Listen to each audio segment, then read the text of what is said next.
Hello friends, मैं हूं अजीज शेख। आप देख रहे हैं मूवी स्टॉक चैनल, जिस पर आज मैं बात करने वाला हूं film the Conjuring the devil made me do it के ट्रेलर के बारे में। जिस ट्रेलर को देखकर मुझे कौन कौन सी डिटेल पता चली है, मैं उसी बारे में इस वीडियो में बात करूंगा। यानी कि वीडियो स्पॉइलर से भरी होगी, जिस बात का भी आपको काफी ज्यादा ध्यान रखना चाहिए। और इसके अलावा मैं इस फिल्म की कहानी की कंपैरिजन ऑब्वियसली इसकी सच्ची घटना के साथ भी करने वाला हूँ, यानी कि 1981 के case trial of Arne Cheyenne Johnson के। और हाँ, बाकी दूसरी दोनों कॉन्जरिंग फिल्म की तरह इस केस को भी लेकर काफी सारी कंट्रोवर्सीज हुई थी और कई सारे क्लेम वारंट को फ्रॉड तक के लेकर किए गए थे कि ये सब कुछ ये दोनों खुद के फेम के लिए करते हैं, यानी कि रिच बनने के लिए। और उनकी इन्वॉल्वमेंट से ये केस कोर्ट में काफी ज्यादा उलझ भी गया था, जिसका रीजन तो आप सभी को पता है कि अगर वारंट्स किसी भी केस की इन्वेस्टिगेशन में इन्वॉल्व हो जाते हैं तो उस केस को डिमोनिक एंगल से भी देखा जाता है, जैसे कि सामने वाले शख्स पर किसी डीमन का साया है भी या नहीं, जिसका दावा लोरेन हर बार करती है कि वो दुनिया को अपनी नजर से बिल्कुल ही अलग तरीके से देखती है। और इन्हीं नजरों से हमें कॉन्जरिंग के यूनिवर्स की बाकी दूसरी दोनों फिल्में भी दिखाई गई है,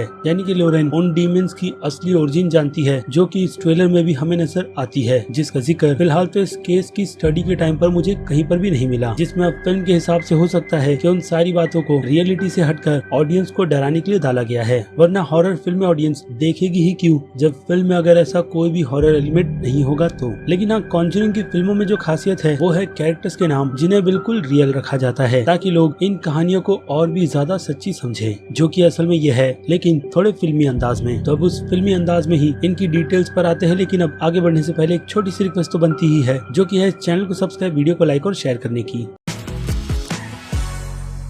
तो फ्रेंड्स, तो सबसे पहली बात मैं ये क्लियर कर देता हूँ कि रियल लाइफ में अर्नी जॉनसन को सजा हुई थी, लेकिन बाद में अर्नी के अच्छे बिहेवियर की वजह से उसे छोड़ भी दिया गया था, जिस वक्त उसने जेल में ही रहकर अपनी स्टडीज और कई सारे कोर्स पूरे किए थे। और हाँ, उनकी गर्लफ्रेंड डेबी से शादी भी। लेकिन अब बात करें कि अर्नी को किस केस में पकड़ा गया था, तो वो एक मर्डर केस था, जिसका दावा अर्नी ने यही कहकर किया था कि उसने ऐसा कोई मर्डर किया है उससे बिल्कुल भी याद नहीं, बल्कि उसे होश जेल की सेल में जाने के बाद आया था। यानी बाकी जितनी सिचुएशन में उसने एक शख्स को मारा था, उस टाइम तक अर्नी के क्लेम के हिसाब से वो पोजेस था, जो कि हम इस ट्रेलर के स्टार्ट में भी देखते हैं कि अर्नी एक शख्स को मारकर सुनसान सड़कों पर ऐसे ही चला जा रहा है, जिसके बाद ऑफिसर उसे रोककर पूछने की कोशिश करता है, बट हमें दिखाया जाता है कि अर्नी की सिचुएशन ठीक नहीं और वो भी इस बात को यहाँ पर मानता है। और कोर्ट में अर्नी को गिल्टी भी करार दिया जाता है, क्योंकि वो ये मर्डर सभी की आंखों के सामने करता है, यानी कि नाइफ लेकर सामने वाले बंदे को कई सारे स्टैब करना, जो शख्स और कोई नहीं बल्कि अर्नी के घर का लैंडलॉर्ड था, जिस बंदे का नाम शायद एलन बोनर था। जी हाँ, बट ट्रेलर में हमें वो नाम ब्रूनो सॉल का सुनाई देता है, जिसमें ये भी बताया गया है कि इस मर्डर को अर्नी ने दिन दहाड़े किया था। और बाकी केस की इन्वेस्टिगेशन की झलक हम इस ट्रेलर में भी देख सकते हैं, जैसे कि वो नाइफ, जिस नाइफ से अर्नी ने ब्रूनो के कैरेक्टर को कई ज्यादा स्टैब किए थे। और ये झगड़ा कोई इतना ज्यादा बड़ा झगड़ा भी नहीं था कि उस झगड़े में कोई शख्स सामने वाले की जान ले ले, लेकिन अर्नी ने ऐसा किया था। और जब कोर्ट में उसे गिल्टी करार दिया गया था, तो अर्नी की तरफ से अपील नॉट गिल्टी की डाली गई थी, जहाँ पर अर्नी का बयान कोर्ट में यही था कि उसने ये सब कुछ डेविल के कहने पर किया है, और अगर ऐसा अर्नी नहीं करेगा तो वो डेविल उसे नहीं छोड़ेगा। और अर्नी ऐसा कर कर अपनी जान छुड़ाने की कोशिश करता है, जिसमें अब वो सक्सेस होगा भी या नहीं उसकी डिटेल तो हमें फिल्म में ही मिलेगी, क्योंकि अर्नी ऐसा कर कर खुद पर एक और बड़ी मुसीबत ले आता है, जो कि ऑब्वियसली कानून के सिस्टम की है। और कानून में भूत जैसी चीजों को बिल्कुल भी माना नहीं जाता, जो कि इस फिल्म में भी हमें सार्जेंट क्ले के कैरेक्टर के जरिए दिखाया जाता है, जिनके अंडर अर्नी का ये पूरा का पूरा केस होता है। उसके बाद अगले सीन में हम कोर्ट के ट्रायल और प्रेस के किए गए अत्याचार को देखते हैं, यानी कि प्रेस वालों का अर्नी से पूछना कि उसने ये मर्डर खुद ही किए थे और वो इस तरीके के बहाने बनाकर खुद को छुड़ाने की कोशिश कर रहा है। और उसके बाद कोर्ट के ट्रायल में हम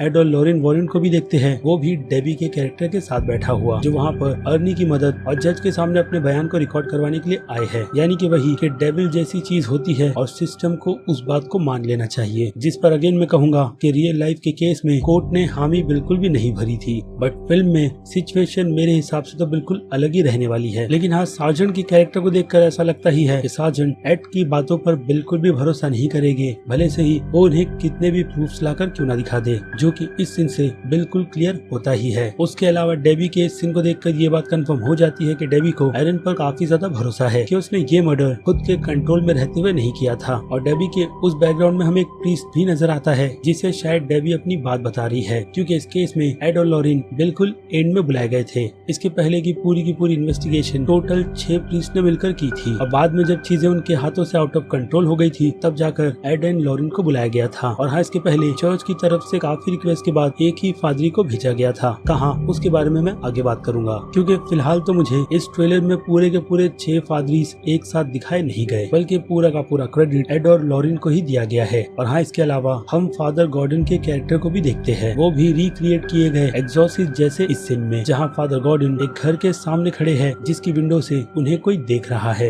यानी कि एक मिस्टीरियस वुमेन जिस पर इस पूरी की पूरी फिल्म की स्टोरी को बेस्ड किया गया है। और फिलहाल तो उस मिस्टीरियस वुमेन को लेकर मेरे पास ऐसी कोई भी इंफॉर्मेशन नहीं है, लेकिन फिर भी ट्रेलर को देखकर मुझे जो कुछ भी समझ आता है मैं उसके बारे में तो बात करने ही वाला हूँ। बट अब बात कर लेते हैं इस फिल्म के सबसे मेन खिलाड़ी डेविड गैलिस के कैरेक्टर की, जो आज की प्रेजेंट की टाइमलाइन में कैसे दिखते हैं उसका किसी भी कोई अंदाजा नहीं है, क्योंकि उस केस की काफी ज्यादा कंट्रोवर्सी के बाद डेविड के घर वालों ने उसे पूरी तरीके से नजर बंद कर दिया था। और ये सब कुछ उसी बच्चे से शुरू हुआ था जो कि रिश्ते में डेबी का छोटा भाई था। और जब डेबी और एरन मिलकर खुद का एक छोटा सा घर खरीदते हैं तो वो लोग अपने साथ डेविड को भी लेकर आते हैं, यानी कि घर की साफ सफाई के लिए। बट उस घर में डेविड के लिए जो कमरा रखा हुआ होता है उसमें घर के ओनर ने अपनी खुद की बेड छोड़ दी थी, जिसे ऑब्वियसली यूज इस फिल्म के ट्रेलर में भी हम डेविड को करते हुए देखते हैं। और यहीं से वो बूढ़ा शैतान या फिर कहो किसी के कंट्रोल में रहने वाला शख्स डेविड पर अपना कब्जा जमाता है, यानी कि उसे पॉसेस करना। जिसके बाद फिल्म में क्या क्या होगा उसकी भी झलक हमें इस ट्रेलर में काफी अच्छी तरीके से दिखाई जाती है कि डेविड एड और वॉरेन की हालत बुरी करने वाला है, खास करके एड की। इसके अलावा अर्नी के केस में डेविड को लेकर जो बात की गई थी कि उसकी आवाज से पूरा का पूरा घर हिलता था, वैसा भी होता हुआ हमें इस ट्रेलर में नजर तो आता ही है। लेकिन डेविड का ये दर्द अगर किसी से नहीं देखा जाता तो वो अर्नी ही था जिसने उस बूढ़े शैतान से यही रिक्वेस्ट की थी कि वो डेविड के शरीर को छोड़कर उसके शरीर को पोजेस कर ले। और उस भूत ने केस के हिसाब से अर्नी की बात मान ली थी, जिसमें जाने के बाद उस बूढ़े शख्स ने अपने रहने का ठिकाना बताया था जो उसी घर के पीछे के कुएं में था। और बाय द वे, डेविड की इस हालत की वजह से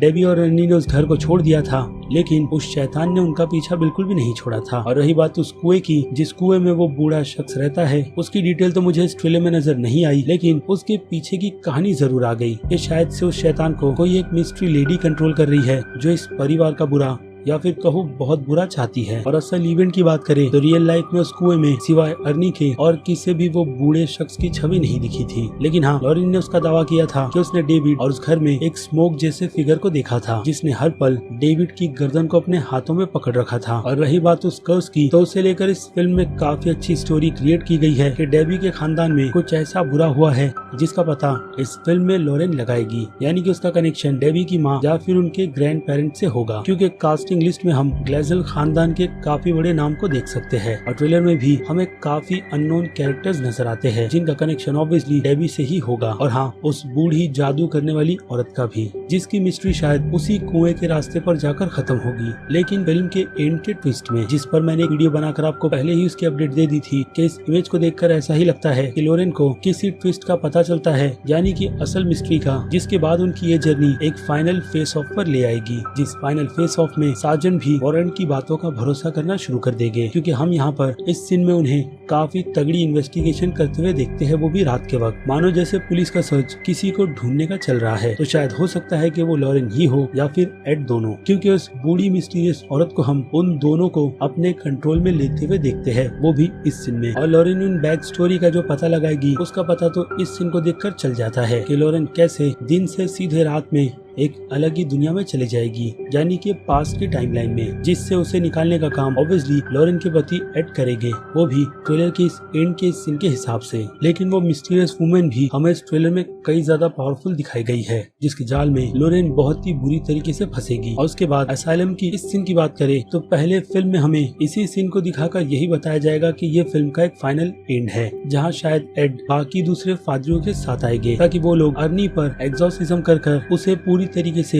उस बूढ़े शख्स की आत्मा से फ्री कर सके। क्योंकि इस सीन में हम अर्नी को खुद की जान लेने की कोशिश करते हुए भी देखते हैं, बट असल लाइफ में ऐसा कुछ हुआ था अगेन उसका मुझे ऐसा कोई भी आइडिया नहीं है। लेकिन इस असाइलम के सीन में अगर जो चीज मुझे सबसे ज्यादा कंफ्यूज कर रही है तो वो है ये शख्स, जिसका लेना देना हो सकता है कि एड एंड लॉरेन के पिछले केस से हो, क्योंकि ट्रेलर के दिखाए गए काफी फास्ट सीन में हम एक झलक इस सीन की भी देखते हैं, जिसे देखकर आपको भी अंदाजा काफी अच्छी तरीके से हो जाता है कि शायद ये केस साउथलैंड वेयरवुल्फ का है, यानी कि बिली रैमजी की कहानी। और ये शख्स शायद से बिली रैमजी हो सकता है, क्योंकि इस सीन में तो वो कैरेक्टर बिल्कुल ही वेयरवुल्फ की तरह दिख रहा है। जिस भेड़िए की आत्मा को हमने इसके पहले एनाबेली कम्स होम फिल्म में भी देखा है, लेकिन कहानी की एक्सप्लेनेशन फिलहाल तो अभी तक कॉन्जरिंग के यूनिवर्स में नहीं की गई। तो शायद हो सकता है कि ये एक टीज हो बिली रैमजी के कैरेक्टर को इंट्रोड्यूस करवाने का, या फिर ऐसा भी हो सकता है कि उस वेयरवुल्फ का कनेक्शन भी अर्नी की स्टोरी से कर दिया जाए इस फिल्म में। खैर, तो ये रही सारी की सारी ट्रेलर्स की डिटेल। इसके अलावा इसी टॉपिक पर 1983 में दी डीमन मर्डर केस नाम की फिल्म भी बनी थी, जो कि इतनी ज्यादा खास नहीं थी, और उसकी एडेप्टेशन एक बुक से की गई थी जिसका नाम द डेविल इन कॉन्टिकट था, जिसे लिखा था गैरल ब्रिटी ने। और कहानी बताने का काम आपने गेस कर लिया होगा कि वॉरेंट ने किया था। जिस बुक की पब्लिश के बाद डेविड के घर वालों ने इस बुक के आर्थर और इस बुक की कहानी पर कई सारे क्लेम उठाए थे, यानी कि उनका ऑब्जेक्शन कि कहानी में डेविड को बहुत ही बुरी तरीके से प्रेजेंट किया गया है, जबकि असल में ऐसा कुछ भी हुआ नहीं था। लेकिन इस बार की फिल्म अर्नी और डेवी की परमिशन को लेकर बनाई गई है और उनकी सुनाई गई स्टोरी को बताकर। तो फिर पहले ये केस क्यों हुआ था